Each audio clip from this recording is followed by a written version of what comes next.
السلام عليكم ورحمة الله تعالى وبركاته. كسو دو مريك تهرسيد مانتا برنامج عصب. برنامج كينا مانتو وحاو كسابسن يهي ودينتي واق. هذا ما يمغش أنكو علي ودينتي واق. انت أين نقولها ودا دقين وأنا دا كفارة كقادم بل أنا واقنا كوسي فرا واق waxay umada Soomaaliyeed u taqaanay Ilaahi cirka iyo uunka Ilaaha shar iyo khayrba isagu gacanta ku hayay maamul jiray diintan waxa la sheegaa in ku dhawaad dhowr kun oo qarni ka hor Ciise alayhi salaam ay ka jiri jirtay geyiga Soomaaliyeed geeska Afrika ama arladii uduga ama arladii Ilaahiyada ama arladii punt sida masaarida hore loo taqaanay wax badan laga yaabaa inaad magacyadan dambe aan ku sheegayo taariikhaha ku maqashay adigoo buug akhrinaya ama buug baaritaan ku sameynaya diintani waxay lahayd erayo badan oo aan ku furi doono barnaamijka xiga erayadaasi badan ee aynu hadda qaar kamida soo qaadan doono si aynaan ugu gudadaadegin barnaamijka oo dhan laakiin horta marka hore aynu tafaasiil guud ka bixinayno waxa jira ereyga lagu yaqaano ayaan oo ah nasiibka ama cawada qofkaasi uu leeyahay walibana inta badan ayaamuhu waa ayaan walba leeyahay wax isaga u gaar ah ayaan walba ay leedahay wax iyada u gaar ah waxa jira erey kale oo isaguna ab la yiraahdo ab ya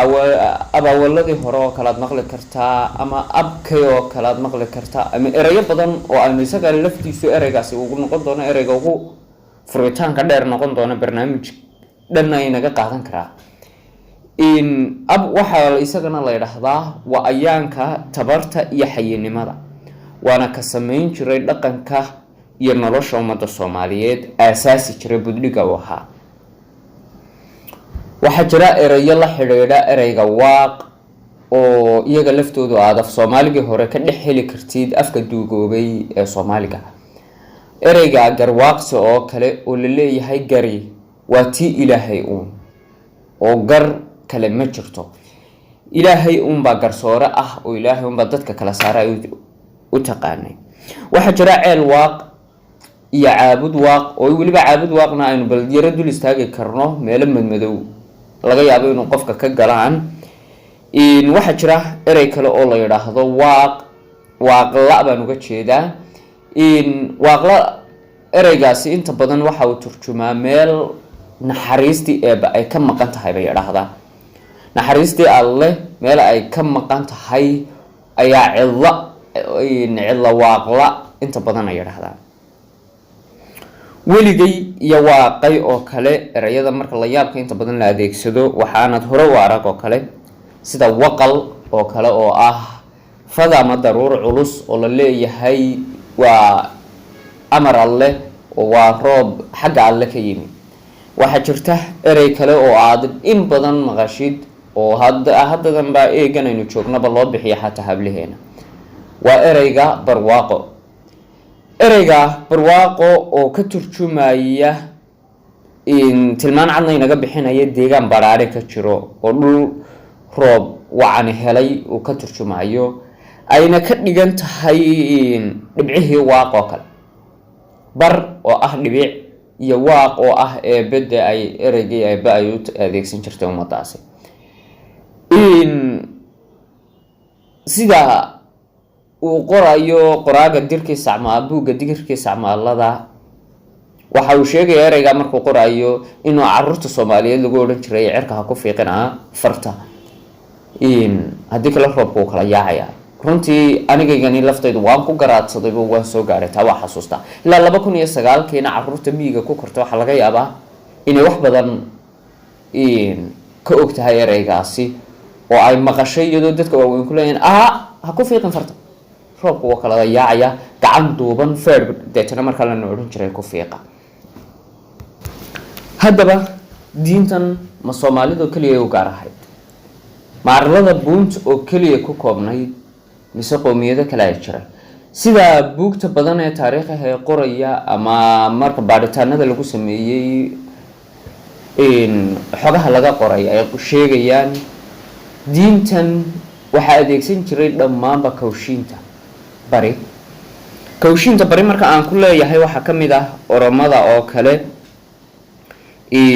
sidoo kale waxaa ka mid ah qowmiyadda saahooga kale, canfarta, beejaha, awgawa iyo soomaalida.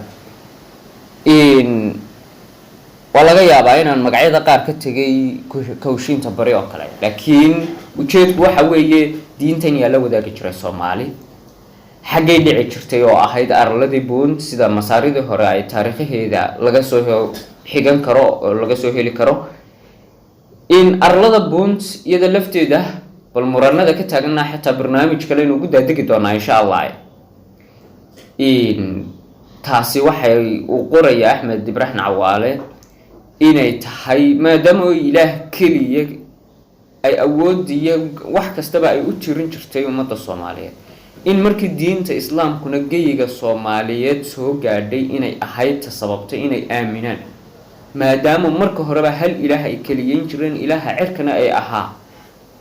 in diinta islaamkuna ilaahay cirka uu yahay ilaahan ay kaliyeynaysa ee cibaadada u tiirinaysa ee wax wal oo kasta ay u nisbaysay diinta islaamkuna. taasi wuxuu ku sababeynayaa inay tahay markiiba ay u qaateen diinta islaamka ummadii Soomaaliyeed. waxaa kaloo isaguna aragtidaasi la qaba qoraa kale oo Soomaaliyeed ku dhawaad iminka qarniba isaga laga joogaa dhow xilliga uu buugiisa qoray. qoraaga la yiraahdo ustaad cabdiqaadir salaad doore oo doctor dhowraawi la yiraahdo ayaa isaguna sidaasi qaba. insha allah waxaanu hoos ugu daadegi doonaa barnaamijkeena xiga